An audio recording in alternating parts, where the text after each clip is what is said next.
إن الحمد لله نحمده ونستعينه ونستغفره ونعوذ بالله من شرور أنفسنا ومن سيئات أعمالنا من يهده الله فلا مضل له ومن يضلل فلا هادي له أشهد أن لا إله إلا الله وحده لا شريك له وأشهد أن محمدا عبده ورسوله يا أيها الذين آمنوا اتقوا الله حق تقاته ولا تموتن إلا وأنتم مسلمون يا أيها الناس اتقوا ربكم الذي خلقكم من نفس واحدة وخلق منها زوجها وبث منهما رجالا كثيرا ونساء واتقوا الله الذي تساءلون به والأرحام إن الله كان عليكم رقيبا يا أيها الذين آمنوا اتقوا الله وقولوا قولا سديدا يصلح لكم أعمالكم ويغفر لكم ذنوبكم ومن يطع الله ورسوله فقد فاز فوزا عظيما أما بعد Ma'asyiral hadirin jamaah yang mudah-mudahan kita semua selalu dirahmati oleh Allah Subhanahu wa taala. Rasulullah sallallahu alaihi wasallam sabdakan bahwa amal perbuatan kehidupan kita dilihat di akhirnya. Beliau sallallahu alaihi wasallam sabdakan innamal a'mal bil khawatim. Sesungguhnya amal itu dilihat bagaimana penghujungnya. Baik ataupun buruknya dilihat bagaimana di penghujungnya. Maka Rasul sallallahu alaihi wasallam juga sabdakan dalam hadis Nu'man ibn Bashir radhiyallahu anhu. Beliau sallallahu alaihi wasallam sabdakan, "Wa innar rajul la ya'malu bi'amali ahli jannah." Sesungguhnya ada seseorang yang tatkala hidupnya dia beramal dengan amalan-amalan penduduk surga. Hatta yakun ma bainahu wa bainaha dhira. Sehingga jarak dirinya dengan surga semakin dekat. Artinya menuju kepada kematiannya. Fayasbiqu alaihi al-kitab. Tetapi dia telah didahului ketetapan dari Allah Subhanahu wa taala. Fayamalu bi'amali ahlin nar. Lalu kemudian dia pun beramal dengan amalan penduduk neraka. Fayadkhulaha. Dia wafat dalam keadaan seperti itu, lantas kemudian dia masuk ke dalam neraka. Wal iyadzu billah wa nasallallahu al-afwa wal afiyah. Penghujung hidupnya yang buruk. Wa innar rajula, sebaliknya ada lagi seseorang la ya'malu bi'amali ahlin nar. Tatkala hidupnya dia beramal dengan amalan penduduk neraka. Hatta yakuna ma bainahu wa bainaha dhira. Sehingga begitu dekat jarak dia dengan neraka yang artinya mendekati masa wafatnya, masa kematiannya. Fayasbiqu alaihi alkitab. Dia telah didahului ketetapan dari Allah Subhanahu wa taala. Fayamalu bi'amali ahlil jannah. Dia lalu kemudian beramal dengan amalan penduduk surga. Fayadkhulaha. Lalu dia wafat, dia mati dalam keadaan beramal dengan amalan penduduk surga, yang berarti amal salih. Lalu kemudian dia pun masuk ke dalam surganya Allah Subhanahu wa taala. Hadis ini bukan berarti kita kemudian pada saat ini meremehkan dengan kita mengatakan ya sudah kalau gitu kita berbuat maksiat saja. Nanti di ujung-ujung baru kita bertaubat. Sehingga kemudian kita mendapatkan penutup yang indah, yaitu husnul khatimah, penutup yang baik, penutup yang indah. Tidak. Hadis ini mengisyaratkan, bahkan memberikan pesan kepada kita bahwa hendaknya kita tetap selalu dalam keadaan berharap kepada Allah Subhanahu wa taala, ditutup kehidupan kita dengan baik. Kita pun hendaknya selalu khawatir dan takut di penghujung kehidupan kita justru ditutup dengan keburukan, yaitu su'ul khatimah. Karena kita tidak tahu bagaimana penghujung kita nanti. Tidak ada satupun orang yang tahu bagaimana akhir dari kehidupannya nanti. Bukankah Allah Subhanahu wa taala perintahkan kepada Ibrahim alaihissalam untuk terus mendakwahi ayahnya yang kufur? Bahkan Ibrahim alaihissalam tidak tahu bagaimana penghujungnya nanti. Begitu juga Ibrahim alaihissalam diperintahkan untuk mendakwahi Namrud semampunya, dan dia tidak tahu bagaimana nanti penghujungnya Namrud. Begitu juga Musa alaihissalam terus diperintahkan oleh Allah Subhanahu wa taala untuk mendakwahi Firaun, sampai betul-betul Firaun wafat dan mati dia dalam keadaan kekufuran, sedangkan Musa alaihissalam tidak tahu bahwa nanti dia pun akan tetap berada pada kekufuran.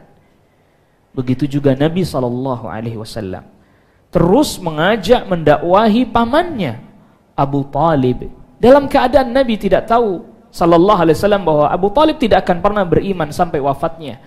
Terus menerus Nabi SAW mengajaknya dalam keadaan sakit. Nabi SAW pun ajak pamannya, ya ammi qul la ilaha illallah, wahai pamanku ucapkanlah la ilaha illallah, kalimatan uhajju laka biha indallah, satu kalimat yang aku jadikan pembelaan untukmu nanti di hadapan Allah Subhanahu wa taala. Nuh alaihi salam juga tidak tahu bahwa anaknya akan terus menentang dirinya, bahkan dalam keadaan dia sudah timbul tenggelam di lautan ketika banjir bandang pada saat itu, yang bak lautan pada saat itu. Nuh alaihi salam meminta kepada putranya, ya bunayyar kam ma'ana, wahai anakku, mari naik ke perahu ini bersama dengan kami. Ternyata anaknya tetap penuh dengan keyakinannya yang menyimpang, bahkan dengan angkuh dan congkaknya dia katakan, sa'awi ila jabali ya'simuni minal ma', aku akan naik ke atas bukit, aku akan naik ke atas gunung, dataran yang tinggi, sehingga aku tidak akan pernah bisa ditenggelamkan oleh air. Tapi ternyata air terus meluap sampai melampaui dataran tinggi yang dikira oleh anaknya tersebut bisa membuat dirinya selamat. Mereka para nabi dan rasul tidak tahu bagaimana penghujung yang dialami, yang dihadapi oleh mereka orang-orang yang didakwahi oleh mereka para nabi dan rasul alaihi wassalatu wassalam ajma'in. Tetapi mereka tetap mengajak karena tidak diberitahu oleh Allah Subhanahu wa taala. Maka hadis tadi yang Rasul sallallahu alaihi wasallam sabdakan, ada orang sepanjang hidupnya beramal dengan amalan yang baik, ternyata di ujungnya ditutup dengan keburukan, waliyadzubillah. Wa nasallallahu alaihi. Ada orang yang sepanjang hidupnya amalan buruk dalam pandangan mata manusia, tapi ternyata Allah Subhanahu wa taala jadikan dia di penghujung kehidupannya dia berubah menjadi baik dalam waktu yang singkat. Dalam waktu yang sangat singkat, waktu yang sangat cepat. Pernah ada satu ketika satu suku yang disebut dengan Bani Abdil Ashhal di Madinah. Tokohnya masuk Islam, yang dimana tokoh dari Bani Abdil Ashhal itu mengajak semua kaumnya. Dia berkata, aku tidak akan berbicara dengan salah seorang pun dari kalian sampai kalian mengikuti ajarannya Nabi Muhammad SAW. Dengan sebab itu kemudian berbondong-bondong kaumnya masuk ke dalam agama Islam, kecuali satu orang aja. Dia belum mau menerima agama Islam. Sampai satu ketika akhirnya ia pun masuk ke dalam Islam. Masuk ke dalam agama Islam, dia mengucapkan syahadat, dan pada saat itu ada panggilan untuk berjihad. Dia pun berangkat berjihad, langsung ikut berangkat berjihad. Dan ternyata langsung dia pun wafat di medan jihad. Diberitahukan kepada Rasulullah SAW, dia belum sholat, waktu sholatnya belum, tapi sudah langsung ikut jihad. Apa kata Rasulullah SAW? Modalnya sedikit, untungnya banyak. Karena apa? Karena di masa-masa dia masuk ke dalam agama Islam, langsung dia kemudian berjihad dan mati di medan jihad, tentu jihad yang sesuai dengan aturan syariat. Oleh karena itu saudaraku kaum muslimin, rahimani Allah wa iyyakum, penghujung yang baik, akhir yang indah seperti yang kita harapkan, yang kita mohonkan kepada Allah Subhanahu wa taala, tentu ada sebab-sebabnya. Ada sebab-sebab yang mesti kita perhatikan agar kita bisa meraihnya, agar kita bisa mendapatkan akhir yang indah, husnul khatimah. Tentunya perlu sama-sama kita ketahui, ini sesuatu yang semua orang pasti berharap begitu, nggak ada yang berharap akhirnya buruk. Tapi juga perlu kita ketahui bahwa akhir yang indah yang dimaksud di sini adalah akhir yang indah dalam ketentuan syariat. Akhir yang indah dalam pandangan manusia.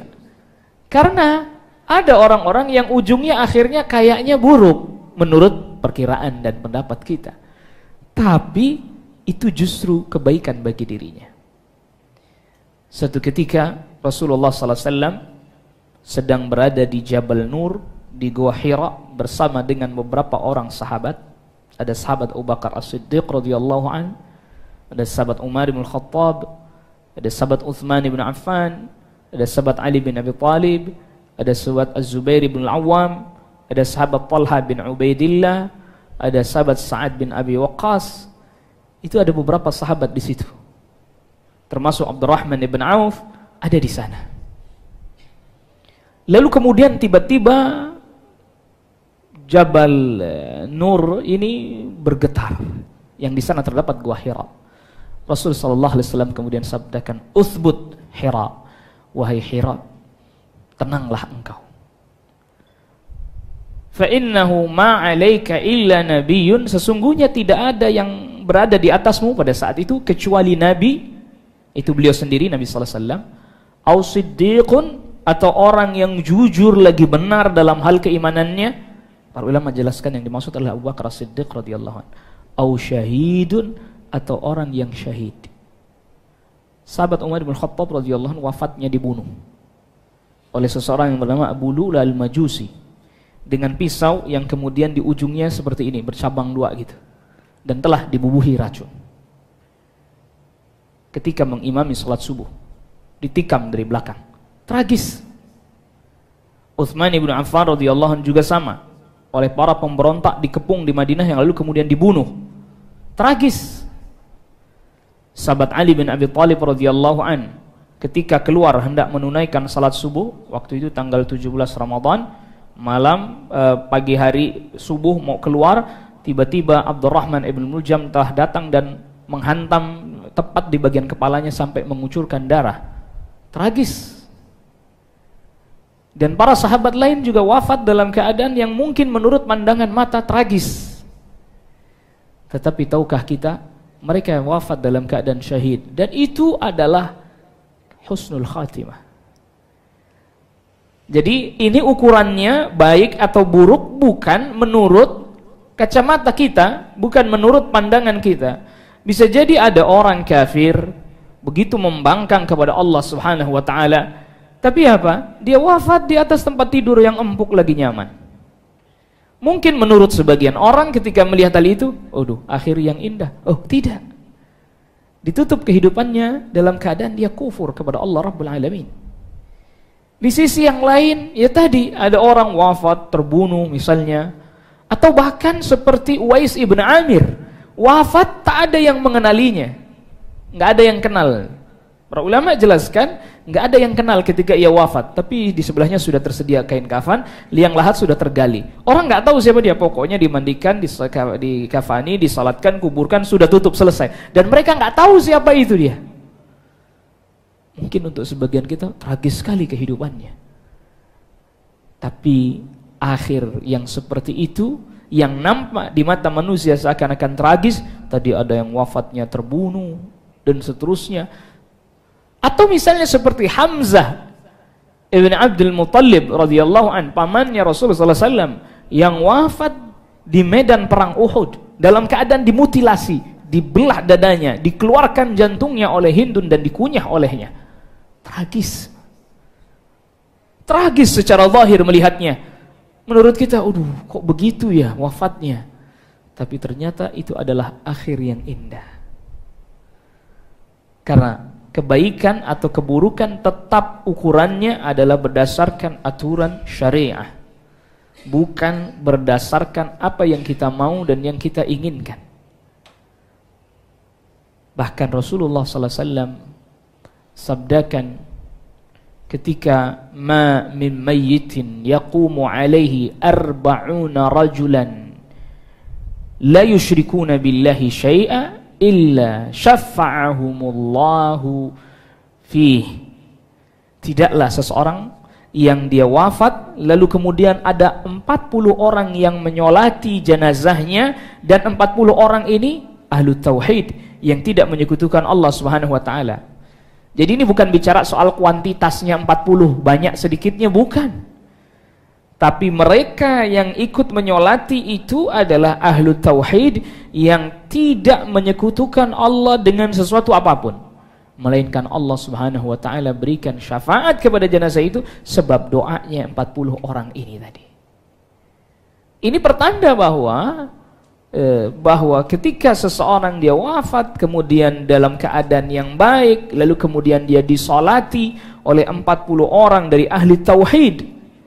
Ini yang susah kan nyari ahli tauhidnya ini. Kalau cuma timbang ngumpulin 40 orang, apalagi kayak zaman sekarang dikasih uang mah ngumpul semua. Iya. Kalau cuman begitu doang, orang panggil, kumpulin, terus kemudian suruh nyolatin. Mungkin bisa gampang, Anda kasih uang aja pada ngumpul semuanya.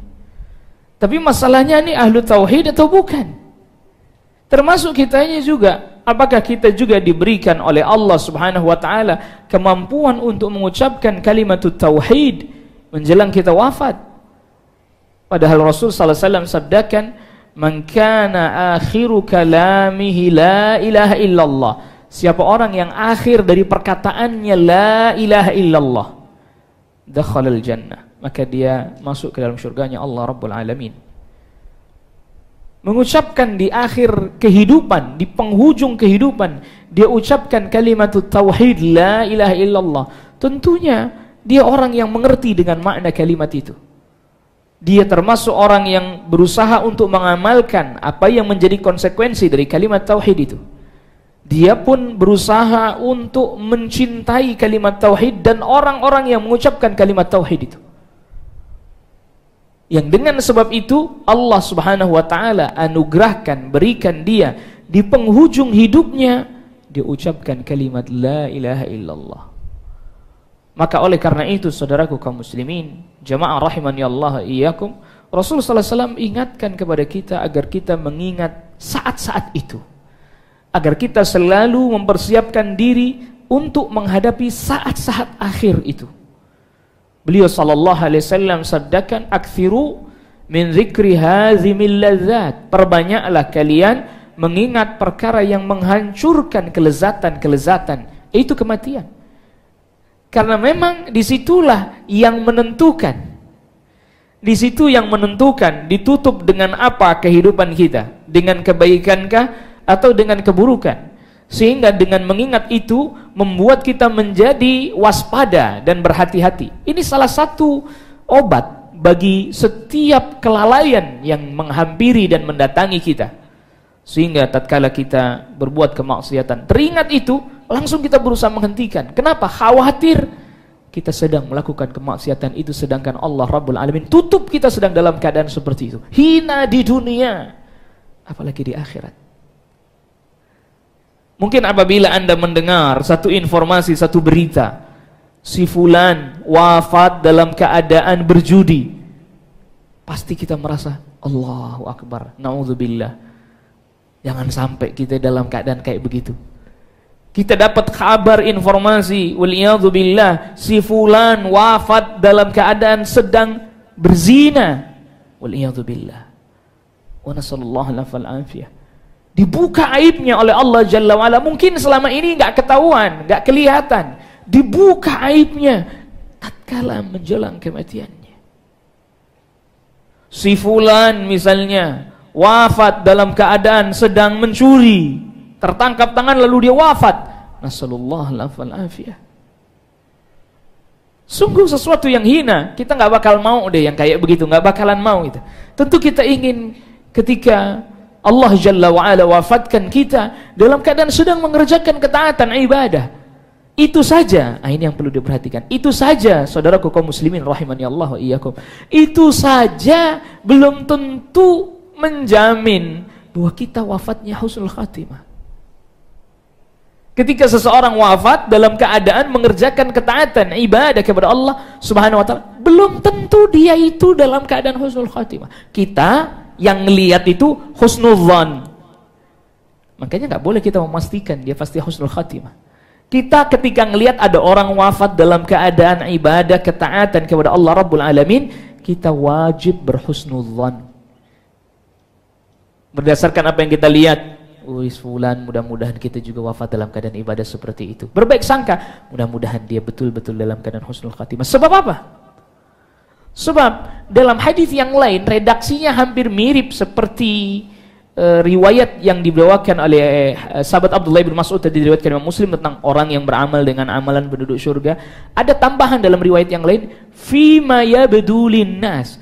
Ada orang yang beramal dengan amalan kebaikan di depan manusia. Tapi hakikatnya amal baik yang dia kerjakan itu bukan kebaikan di sisi Allah Subhanahu wa taala. Kenapa? Kan muncul pertanyaan. Kenapa? Kok bisa kayak begitu? Ya memang kita sebagai manusia yang tidak tahu hakikat hatinya, hakikat niatnya, hakikat yang mendorong dia untuk berbuat ketaatan itu kan kita nggak tahu. Hanya Allah yang tahu. Kita hanya menghukumi zahirnya saja. Fima yabdulin nas, yang nampak di hadapan manusia. Yang nggak nampak kita nggak tahu kan. Maka dalam hadis yang sahih diriwayatkan oleh Imam Bukhari, ada seorang di medan perang yang dia berperang dengan penuh semangat, luka di tubuhnya, lalu kemudian banyak anak panah yang mengenai tubuhnya, sehingga para sahabat terkagum-kagum melihat orang tersebut. Lalu kemudian para sahabat katakan, ini dia di surga, ini dia kalau dia wafat. Lalu kemudian ditanyakan kepada Rasulullah SAW, kata Rasulullah SAW, tidak, dia di neraka. Oh, lihat. Nampak di depan mata, nampak di hadapan kita, taat. Di hadapan para sahabat, dia adalah orang yang gagah, berani, lagi bersemangat ketika di medan perang. Tapi mengapa Rasulullah SAW sabdakan bahwa dia di neraka? Akhirnya para sahabat bertanya, kenapa wahai Rasul? Karena ternyata dia mati dengan membunuh dirinya sendiri. Orang tidak ada yang tahu, orang tidak ada yang lihat. Ketika lukanya sudah begitu banyak di tubuhnya, anak panah pun banyak menancap di tubuhnya, dia sudah tidak kuat lagi menahan rasa sakit. Sehingga kemudian dia cabut pedangnya yang kecil, yang mirip kayak pisau, lalu dia tikamkan sendiri ke tubuhnya. Orang tidak ada yang tahu, dikira itu senjatanya musuh. Dikira itu senjatanya musuh yang ditikamkan pada dirinya, tapi ternyata dia membunuh dirinya sendiri. Allahu Akbar. Orang gak ada yang tahu. Orang mengira itu senjatanya musuh. Lihat itu. Itu juga perlu kita perhatikan. Jadi ada kalanya seseorang itu wafat, mati dalam kebaikan, secara zahir, secara nampak zahir. Tapi ternyata dia dalam keadaan keburukan. Nah, ternyata ada beberapa hal yang harus kita perhatikan agar kita bisa mencapai kondisi keadaan akhir yang baik, husnul khatimah.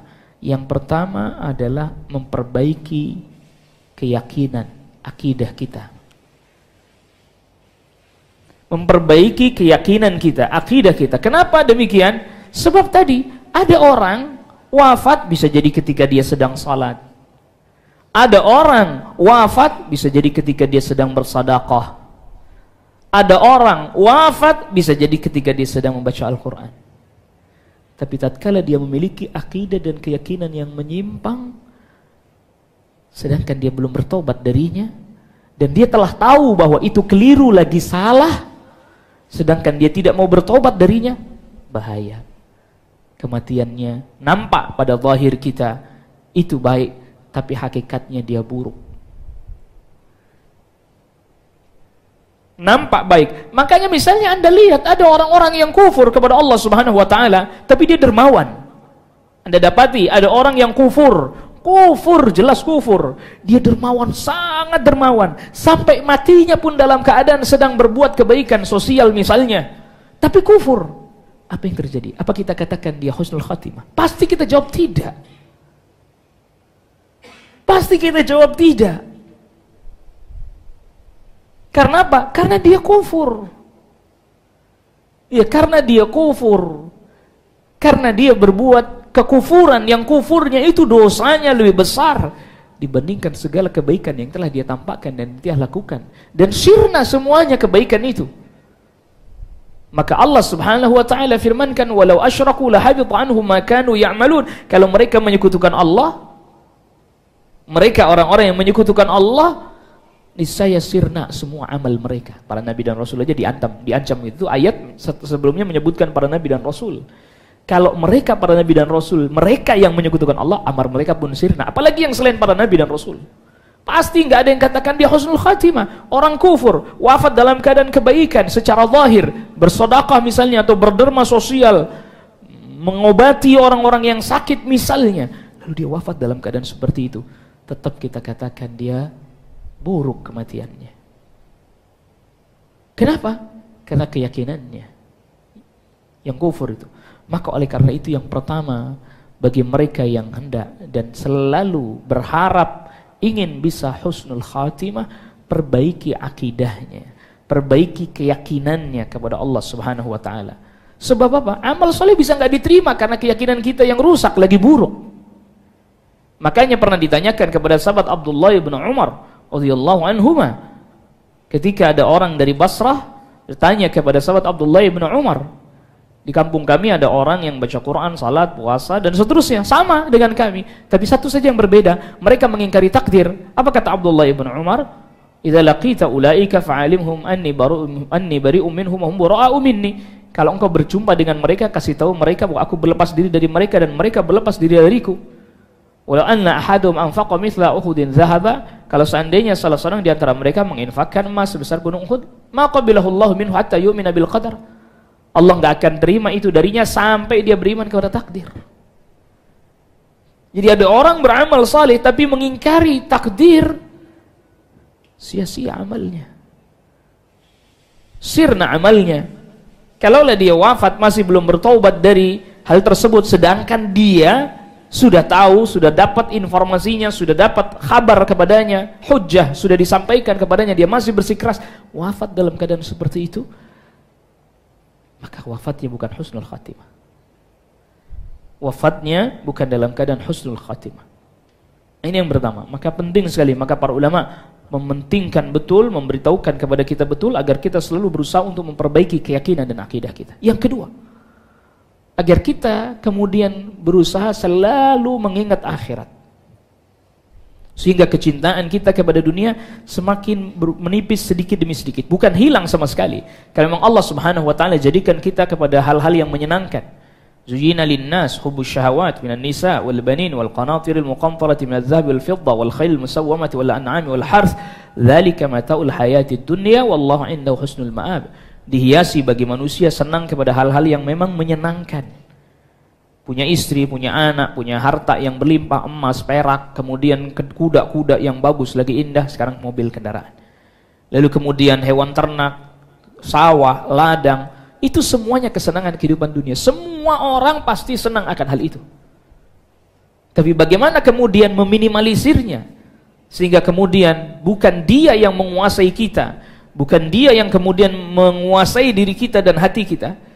Ingat kepada akhirat, termasuk ingat kepada kematian. Makanya kita dianjurkan untuk menjenguk orang sakit, agar Anda tahu bagaimana begitu besarnya nikmat kesehatan. Kita diperintahkan untuk bertakziah apabila ada orang muslim yang wafat, ikut mensalati jenazahnya. Kalau memang yang mampu memandikan, mengkafankan, mensalati jenazahnya, menghantarkan ke kuburnya, agar ingat kematian. Maka Rasulullah SAW perkenankan kita untuk ziarah kubur itu supaya fungsi utamanya ingat kematian. Beliau SAW sabdakan, kuntu nahaitukum an ziyaratil kubur. Dulu aku pernah melarang kalian menziarahi kubur, ala fazuruha, sekarang ziarahilah, fa innaha tudzakirukumul akhirah, karena itu mengingatkan kalian kepada akhirat. Kalau misalnya Anda ini dalam kehidupan sehari-hari isinya hanya mendatangi pesta, mendatangi tempat senang-senang dan seterusnya, terus tiap hari seperti itu, jenguk orang sakit tidak pernah, takziah, menyolati jenazah atau menghantarkan jenazah ke kubur nggak pernah, bagaimana hati mau ingat kepada akhirat? Makanya ketika sahabat Utsman bin Affan radhiyallahu an bersama dengan mantan budaknya Hani ngelewati kuburan, berhenti sejenak lalu kemudian menangis. Berkata Hani kepada Utsman bin Affan, dibacakan kepada Anda tentang surga, tentang neraka, Anda enggak nangis. Anda ketika lihat kuburan ini kenapa menangis? Kata sahabat Utsman bin Affan radhiyallahu an, Inna al-qabr awwalu manzilatin min manazilil akhirah. Sesungguhnya kubur ini adalah merupakan tahapan yang pertama menuju tahapan-tahapan akhirat. Faman yanju minhu, siapa orang yang bisa selamat dari kubur ini, fama ba'dahu aisaru min, maka yang selanjutnya akan jauh lebih mudah, ringan baginya. Wa man lam yanju minhu, dan siapa orang yang tidak selamat dari kubur ini, fama ba'dahu asyaddu minhu, maka yang selanjutnya jauh lebih berat lagi. Maka oleh karena itu, mereka orang-orang yang terlampau terpaut hatinya dengan dunianya, bukan berarti tidak aktivitas dunia, tetap aktivitas, tapi hatinya tidak terpaut. Artinya tidak terpaut, dia mudah gunakan hartanya untuk ketaatan, untuk ibadah kepada Allah Subhanahu wa taala. Gak terpaut artinya tidak begitu mencintai sampai masuk ke dalam batinnya, ke dalam hatinya.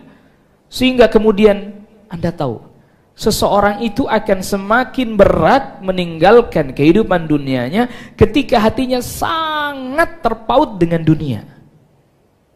Makin berat, karena apa? Kecintaannya begitu besar. Maka oleh karena itu, sahabat Talhah bin Ubaidillah, ini sahabat yang Rasul sallallahu alaihi wasallam berikan gelar syahidun yamshi ala wajhil ard, syahid yang masih berjalan di muka bumi. Beliau sabdakan itu ketika Talha bin Ubaidillah radhiyallahu anhu masih hidup, karena wafatnya di perang Jamal nanti. Talha bin Ubaidillah tahun 36 Hijriah. Beliau juga digelari oleh Rasul sallallahu alaihi wasallam Al-Fayyad atau Al-Jawad, yang sangat dermawan. Apa kata beliau? Sungguh kami pun mendapati dalam hati kami rasa berat untuk mengeluarkan harta untuk bersedekah. Kami merasakan berat sebagaimana orang-orang yang kikir juga berat mengeluarkan hartanya.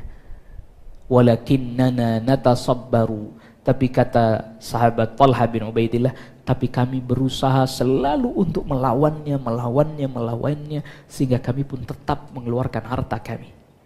Itu artinya bahwa gak mudah memang melawan keinginan, kecintaan kepada dunia, kepada harta dan seterusnya. Tentu setelah dia berikan nafkah dan seterusnya kepada keluarganya, kepada anaknya, kepada istrinya. Habis itu dia sedekah.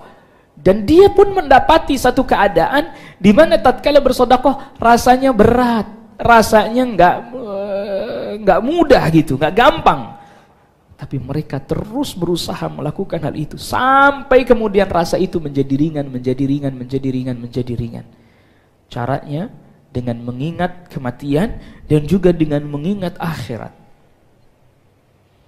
Dengan mengingat akhirat. Maka itu cara yang paling baik yang bisa menyebabkan kita menjadi nanti ditutupnya dengan kebaikan kehidupan kita oleh Allah Subhanahu wa taala, dengan mengingat akhirat.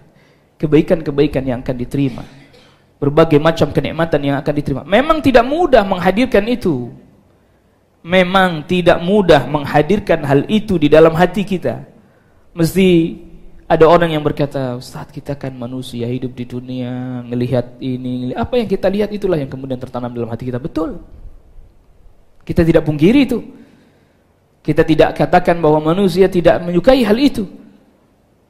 Tapi kemudian ketika orang semakin mengenal akhirat dan mempelajari akhirat terus menerus, berulang-ulang, maka oleh karena itu, perhatikan ketika Allah Subhanahu wa taala di surat-surat yang pendek, Al-Mufassal, surat-surat yang pendek, apalagi yang di juz 30, banyak sekali membicarakan tentang kiamat, membicarakan tentang akhirat, membicarakan tentang surga, membicarakan tentang neraka. Bahkan berulang-ulang, bukan hanya di satu surat saja, tapi di banyak surat, di banyak tempat diingatkan terus.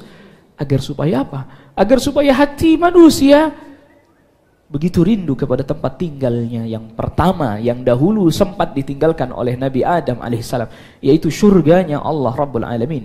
Jannah, surga, yang memang itu ada di akhirat, yang kemudian Allah turunkan Adam alaihissalam ke bumi. Dan itu yang lebih kuat dari penjelasan para ulama tafsir, yang kemudian diberitahukan kepada anak cucunya. Sehingga kemudian agar kita berusaha memperbaiki diri agar bisa pulang ke kampung halaman yang sebenarnya. yaitu akhirat, yaitu surganya Allah Rabbul Alamin, kampung halaman yang sebenarnya itu, tempat tinggal yang sebenarnya itu, Darussalam, tempat keselamatan, gak ada kesusahan, gak ada kepayahan, gak ada kecapean, tidak ada kotoran, gak ada najis, semuanya isinya kenikmatan dan kebahagiaan. Itu tempat yang sebenarnya, bukan di sini. Sehingga kemudian kita menjadi semakin berat. Mati itu menjadi sesuatu yang sangat berat buat kita. Kenapa? Karena terlampau terpaut dengan tempat persinggahan. Bukannya terpaut hatinya dengan tempat yang semestinya itu menjadi tujuan. Sehingga perpisahan dengan tempat persinggahan, yaitu dunia ini, kehidupan yang sementara ini, jadi makin berat. Berapa banyak orang yang ketika menjelang wafatnya, bahkan dalam keadaan sakit yang begitu terpuruk, yang dia ingat hartanya. Mali, mali, hartaku, hartaku, hartaku, hartaku. Waliyadzubillah, wa nasallallahu alaihi. Padahal dia telah di ujung dari kehidupannya, tapi yang dia ingat hartanya, hartanya, hartanya, hartanya, hartanya, hartanya. Padahal Rasul sallallahu alaihi wasallam sabdakan, hartanya apa yang dia makan lalu kemudian sirna habis, apa yang dia pakai lalu kemudian pakaian itu pun menjadi usang, dan apa yang dia sedekahkan, yang dia infakkan, yang itu nanti dia akan ambil bagiannya dengan berbagai macam lipat ganda yang telah Allah berikan nanti di akhirat. Kemudian selanjutnya, di antara sebab seseorang dia bisa mendapatkan husnul khatimah, ya dia berusaha untuk terus menerus menjaga diri dalam ketaatan. Mohon pertolongan kepada Allah Subhanahu wa taala agar terus dijaga dalam kehidupannya bisa menunaikan ketaatan. Jangan dibiasakan kemaksiatan tidak ditinggalkan. Sebenarnya tadi khawatir Allah menyingkap, membuka aib kita menjelang kehidupan kita sedangkan kita sedang berbuat kemaksiatan. Atau bisa jadi kita sedang tidak berbuat kemaksiatan tapi kemudian kita mengucapkan perkataan waliyadzubillah. Kita mengucapkan perkataan-perkataan yang perkataan itu menjelaskan tentang kebiasaan waktu kita berbuat maksiat. Al-Imam Al-Zahabi menjelaskan, ada beberapa kisah beliau kisahkan, ceritakan. Ada orang yang dia itu minum khamar. Ketika wafat dia tidak sedang dalam keadaan minum khamar. Namun di penghujung kehidupannya, perkataan yang dia ucapkan, dia menyebut-nyebut khamar. Dia meminta untuk disuguhkan pada dirinya khamar. Yang sebab itu tersingkaplah apa yang selama ini dia lakukan. Bisa jadi orang tidak tahu. Waliyadzubillah, wa nasallallahu alaihi. Sehingga orang jadi kaget. Ini orang menjelang wafatnya malah minta khamar, khamar, khamar, khamar. Bukannya dia ucapkan kalimat tauhid la ilaha illallah, tapi dia meminta supaya didatangkan khamar. Asallallahu alaihi. Bahkan Al-Imam Zahabi juga membawakan kisah lain. Kisah di mana ada orang yang senangnya main catur. Main catur, hobinya main catur. Dari pagi sampai siang masih di depan papan catur tak bergeming. Sampai sore di depan papan catur tak bergeming. Allahul musta'an. Ya. Kalau dulu zamannya para sahabat jadi begini. Sekilas saja, ini enggak cerita panjang lebar, tapi sekilas saja agar kita tahu. Jadi catur itu ternyata permainan yang dilakukan oleh orang Romawi dulunya. Sebagian menyebutkan orang Persia juga melakukannya. Tapi yang paling kental, paling masyhur riwayatnya itu orang Romawi. Nah, bentuknya dulu bukan di papan begitu, tapi kayak setinggi orang. Jadi itu bidak caturnya itu setinggi manusia. Sehingga ya cara mainnya diangkat gitu. Dipindahin. Dia berdiri, si pemainnya dua orang berdiri. Seperti ketika sedang mengatur strategi perang. Ini bidak-bidak caturnya ini dibikin setinggi manusia. Sehingga kemudian ketika terjadi permainan ini diangkat gitu. Jadi seakan-akan si pemain pun ikut masuk di dalam kancah peperangan itu. Iya. Kemudian ketika ada sahabat lewat, kemudian ada orang melakukan hal itu, apa kata sahabat itu? Ma hadhihi tamathilul lati antum laha aqifun. Apa yang kalian lakukan? Kalian ini berdiri seperti orang yang memberikan penghormatan kepada patung-patung berhala-berhala. Begitu. Sehingga kemudian itu para sahabat telah menyikapi tentang hal itu dengan pengingkaran. Dengan pengingkaran. Walaupun tentu akhirnya di belakang para ulama terjadi perselisihan, tetapi datang dari para sahabat pengingkaran terhadap hal itu. Ada di antara para ulama mengatakan itu hukumnya haram, ada di antara mereka mengatakan hukumnya makruh, ya, dan seterusnya ada terjadi perselisihan. Tetapi asar dari para sahabat, mereka mengingkari perbuatan itu. Sehingga mereka katakan perbuatan tadi, mahadhi tamathilul lati antum laha aqifun. Ini seperti berhala-berhala yang kalian seringkali berdiri di depannya dan seterusnya itu. Imam Zahabi menceritakan, meriwayatkan ada orang menjelang wafatnya, dia hobinya main catur. Ditalkinkan, la ilaha illallah, la ilaha illallah. Ternyata apa yang terjadi? Kalimat terakhir yang dia ucapkan skakmat. Kalimat terakhir yang keluar dari lisannya bukan la ilaha illallah, skakmat, mati dia. Allahul musta'an, waliyadu billah. Jadi ternyata kebiasaan orang berbuat kemaksiatan yang terus-menerus itu tertanam pada dirinya sampai menjelang kematiannya dia pun seperti terbayangkan sedang melakukan kemaksiatan tersebut.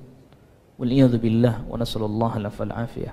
Kita memohon kepada Allah Jalla wa'ala agar kita ditutup kehidupan kita dengan akhir yang indah, yaitu husnul khatimah. Dan juga kita memohon kepada Allah Jalla wa'ala agar diberikan perlindungan dan dijauhkan dari penutup kehidupan kita yang buruk yang kita sebut dengan su'ul khatimah. Maka oleh karena itu kita pertama berusaha selalu untuk memperbaiki keyakinan dan akidah kita. Ini yang pertama dan paling penting. Terus belajar tentang iman, tentang tauhid yang benar. Karena hari ini sudah semakin rusak keyakinan manusia. Anda lihat berapa banyak orang lebih takut kepada manusia dibandingkan kepada Allah Rabbul Alamin. Lebih takut kepada kemiskinan, kefakiran dibandingkan kepada Allah Rabbul Alamin. Apa yang terjadi sekarang, yang kita lihat sekarang, itu bukti bahwa manusia sangat takut kepada manusia, atau manusia sangat takut sekali pada kemiskinan. Khawatir luar biasa, melebihi ketakutannya kepada Allah Rabbul Alamin, sehingga perbuatan yang menyimpang, melanggar syariat, melakukan hal-hal yang memang semestinya tidak diperkenankan. Yang kedua, kita harus terus belajar, berusaha semaksimal mungkin, seoptimal mungkin untuk tidak menjadikan dunia yang menyengkeram dan menguasai hati kita. Dia tetap kita butuhkan hanya untuk sebagai sarana untuk menuju kepada ke akhirat, jangan sampai dia dijadikan sebagai tujuan. Dan yang ketiga, berusaha kita untuk terus-menerus menjauhi kemaksiatan, menjauhi keburukan. Karena khawatir kita ditutup dalam keadaan berbuat maksiat, atau ketika ditutup ternyata lisan kita mengucapkan perkataan yang terakhir adalah perkataan terkait dengan kemaksiatan yang biasa kita lakukan. Bukannya justru ditutup dengan kebaikan, dengan kalimat tauhid la ilaha illallah, kalimat yang begitu utama, kalimat yang begitu mulia, kalimat yang begitu agung, yang para nabi dan rasul alaihi wassalatu wassalam ajma'in mereka berwasiat kepada anak-anak mereka dengan kalimat ini. Dan semoga Allah Rabbul Alamin memberikan kepada kita kemampuan untuk bisa mengucapkan kalimat ini sebagai kalimat terakhir yang kita ucapkan sebelum kita wafat. Wallahu ta'ala a'la wa alam. Ini yang bisa saya sampaikan pada perjumpaan kita di siang hari ini. Apabila ada pertanyaan, silahkan bagi yang ingin mengajukan pertanyaan. Silahkan. Silahkan. Waalaikumsalam warahmatullahi wabarakatuh.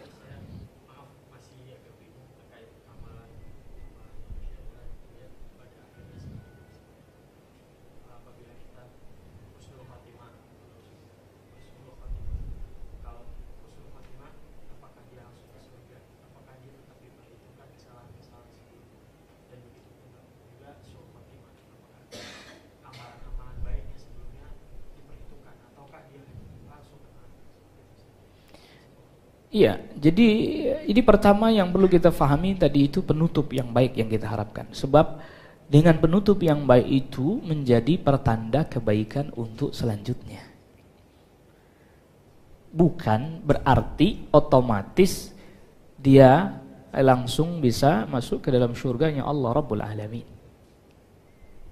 Karena itu nanti pembahasannya adalah pembahasan terkait orang-orang yang masuk surga tanpa hisab, tanpa azab.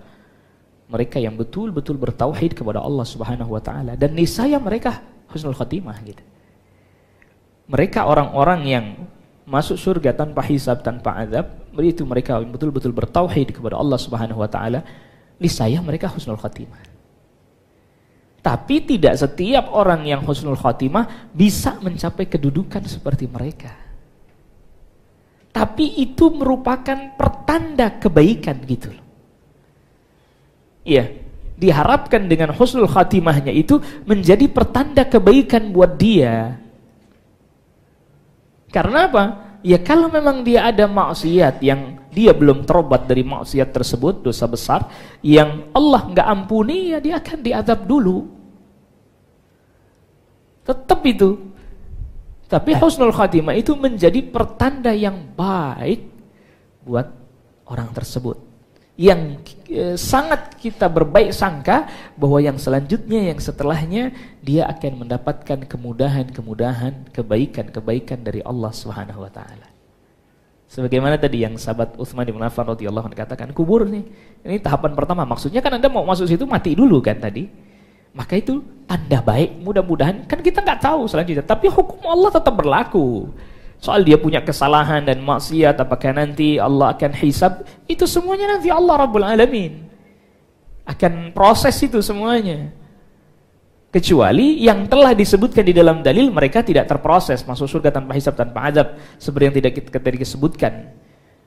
Begitu. Yang kalau yang mereka yang golongan yang masuk surga tanpa hisab, tanpa azab, mesti husnul khatimah itu. Tapi tidak setiap husnul khatimah bisa sampai kepada derajat itu. Sebagaimana juga sebaliknya yang su'ul khatimah, itu pertanda buruk. Waliyadzubillah. Nasallallahu alaihi wasallam. Itu pertanda buruk, tapi asal masih ada iman di dalam hatinya, kita juga katakan seperti yang Rasulullah sallallahu alaihi wasallam sabdakan, yakhruju minan nar man kana fi qalbihi mithqal habbatin min khardalin minal iman. Akan tetap keluar dari neraka. Allah keluarkan dari neraka orang yang masih ada keimanan dalam hatinya, walaupun seberat kalau kita nyebutnya biji sawi.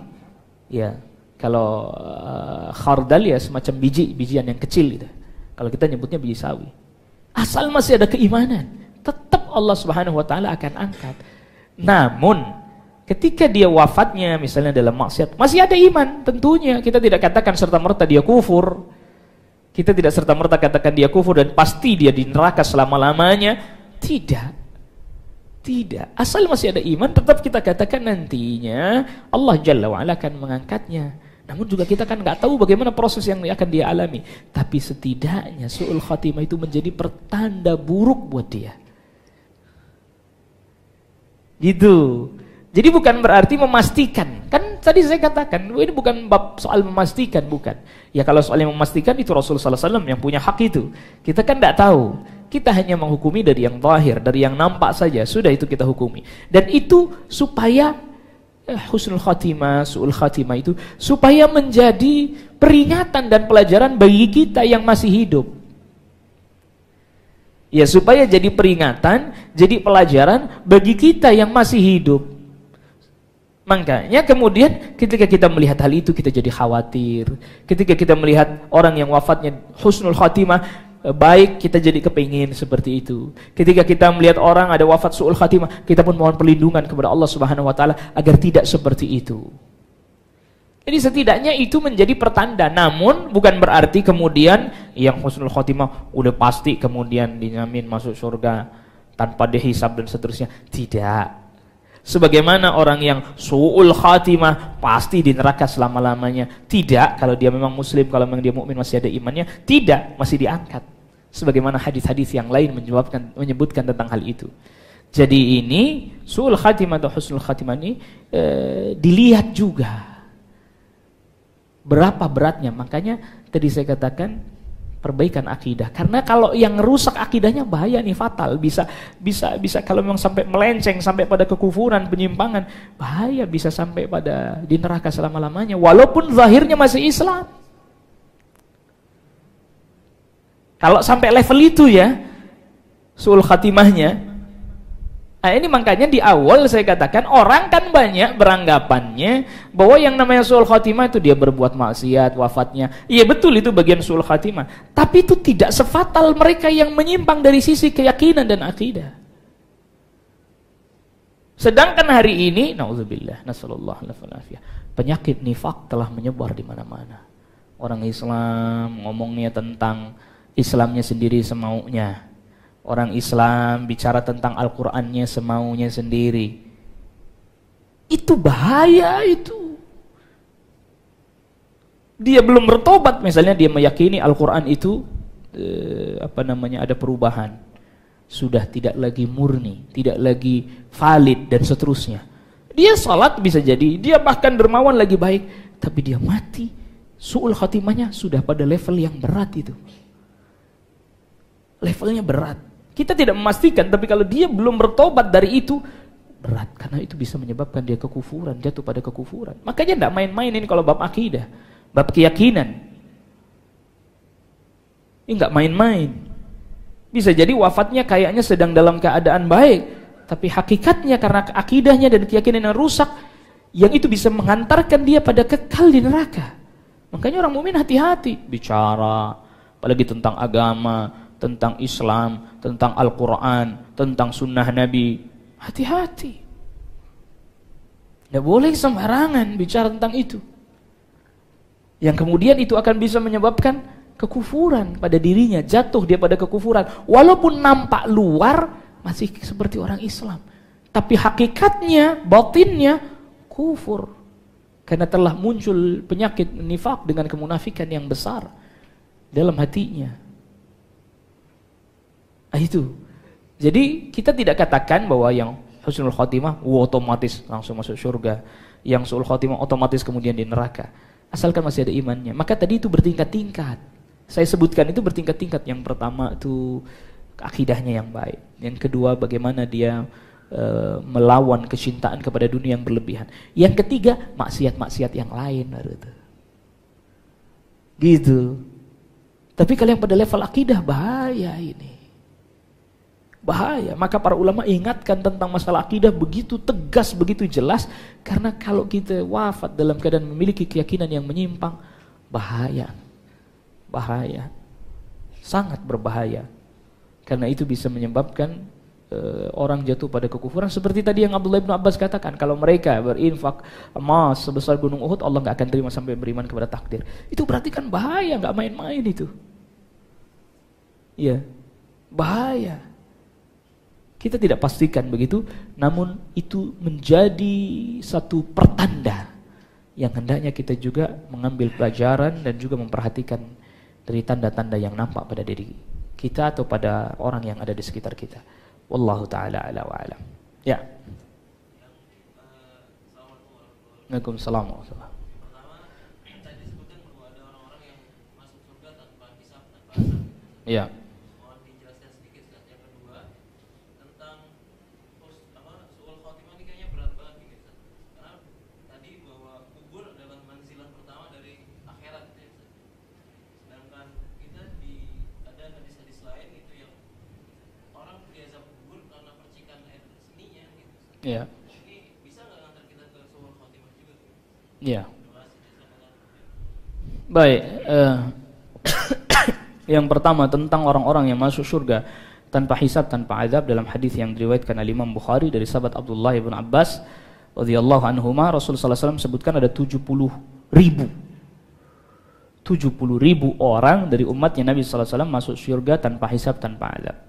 Mereka adalah humul ladzina la yastarqun, mereka adalah orang-orang yang tidak minta diruqyah. Di sini nanti ada perbincangan di antara para ulama. Apakah yang dimaksud tidak minta diruqyah ini? Sebagian mereka katakan mereka adalah orang yang tidak minta diruqyah dengan ruqyah yang tidak sesuai syariat. Sebab kalau ruqyah yang sesuai dengan syariat boleh. Boleh. Karena ternyata Rasulullah SAW pernah perintahkan kepada seseorang, istarqi, mintalah diruqyah. Begitu. Jadi minta diruqyahnya maksudnya adalah ruqyah yang tidak sesuai dengan syariat. Adapun yang sesuai syariat boleh. Sebagian para ulama katakan lain enggak minta diruqyah sama sekali. Terjadi perbincangan dalam hal ini. Yang kedua, wala yaktawun, dan tidak berobat dengan cara kai. Kai itu besi panas yang ditempelin zaman dulu, dicos gitu ya. Karena memang dengan cara itu sangat cepat sekali sangat cepat sekali, artinya satu penyakit itu kemudian bisa pulih. Karena dulu misalnya kalau kayak kita zaman sekarang punya bisul gitu ya, nah itu dipanasin itu pecah gitu, yang kemudian akhirnya dikeluarkan jadi kering. Nah itu biasanya cenderung mereka lebih mengandalkan kepada cara berobat yang seperti itu karena dianggap cepat. Lalu kemudian selanjutnya wala yatatayyarun, mereka tidak beranggapan sial dengan angka, dengan hewan tertentu, atau beranggapan hoki lah. Jadi mau beranggapan sial atau beranggapan hoki, nggak boleh. Karena apa? Ya mereka nggak bisa buat apa-apa, itu hewannya. Ini ikan bawa hoki, nggak bisa ngapa-ngapain dia, orang makannya aja ada yang ngasih kok. Jadi dia bisa bawa hoki buat Anda, kan aneh. Lalu kemudian selanjutnya wa 'ala rabbihim yatawakkalun, mereka bertawakal hanya kepada Rabb mereka, itu kepada Allah Subhanahu wa taala. Nah, di dalam hadis yang lain nanti disebutkan Rasul di akhirat minta tambahan. Jadi 70.000 kan diberikan oleh Allah Subhanahu wa taala, Rasul SAW minta tambahan sampai diberikan dari setiap satu dari 70.000 yang sudah diberi itu, dari setiap satu 70.000 lagi, berarti 70.000 kali 70.000 4,9 miliar. Kuotanya ditambah. Dari umatnya Nabi sallallahu alaihi wasallam 4,9 miliar masuk surga tanpa hisab, tanpa azab. Makanya separuh dalam riwayat yang lain 2/3 penduduk surga itu umatnya Nabi semua. Sepertiganya baru dibagi kepada umat-umat yang lain. Begitu banyak umatnya Nabi sallallahu alaihi wasallam masuk surga. Tapi yang nggak tahu kita masuk barisannya apakah kagak gitu. Tentu kita berharap, berupaya, berharap gitu. Jadi kalau punya harapan tuh yang bagus, yang tinggi ya. Jangan kayak sebagian orang, ya saya mah Pak Ustadz di emperan surga juga nggak apa-apa, kagak main ngemper di surga. Ada orang yang himmahnya rendah, semangatnya rendah, mental juangnya rendah. Ya Pak Ustadz saya mah di emperan surga juga nggak apa-apa dah. Nggak ada main di emperan-emperan, kagak ada. Semangat tinggi, juang. Makanya itu nuntut ilmu, belajar, mengamalkannya. Belajar tauhid, akidah, amalkannya. Itu baru benar. Bukan terus, ya orang kayak saya mah Pak Ustadz apa pantas. Gitu ngomongnya. Jangan demikian. Semangat. Berupaya, berusaha dan mohon pertolongan kepada Allah Subhanahu wa taala. Ihris ala ma yanfa'uk wasta'in billah, kejar setiap yang bermanfaat bagimu dan mohonlah pertolongan kepada Allah Subhanahu wa taala. Yang kedua, pertanyaan yang kedua, itu tentang masalah ini kan su'ul khotimah berat ya. Dan kubur itu adalah tahapan yang pertama. Terus gimana tuh? Ada hadis Bukhari, dalam Sahih Bukhari menyebutkan ada orang yang diadab di kubur karena namimah, ngadu domba.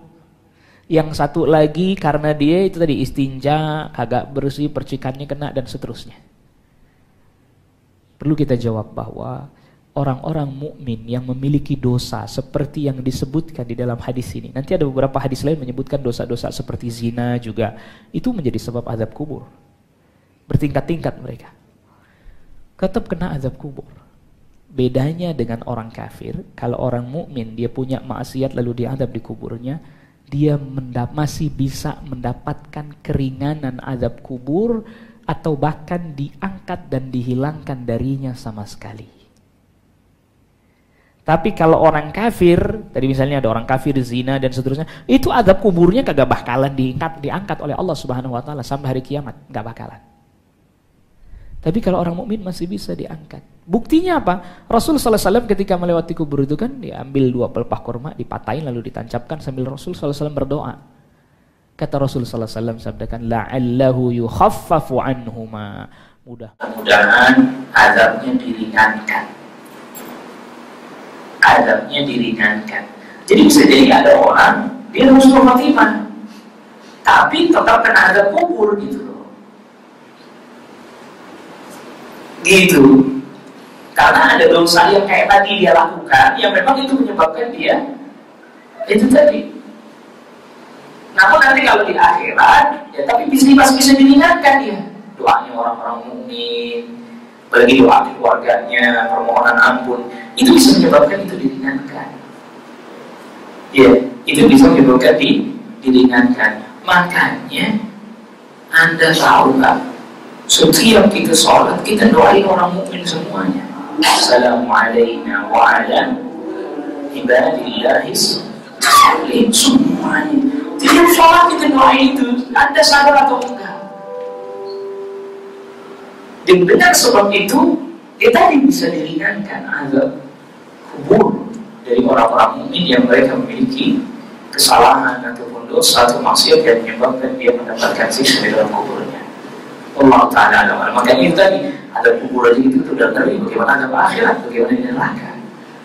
Ada kubur aja mestinya itu sudah ngeri. Makanya tadi Utsman bin Affan radhiyallahu anhu katakan ini sudah ngeri, ini sudah ngeri kuburan nih. Apalagi yang selanjutnya, kubur saja sudah ngeri, sudah mengerikan. Allah Ta'ala alam.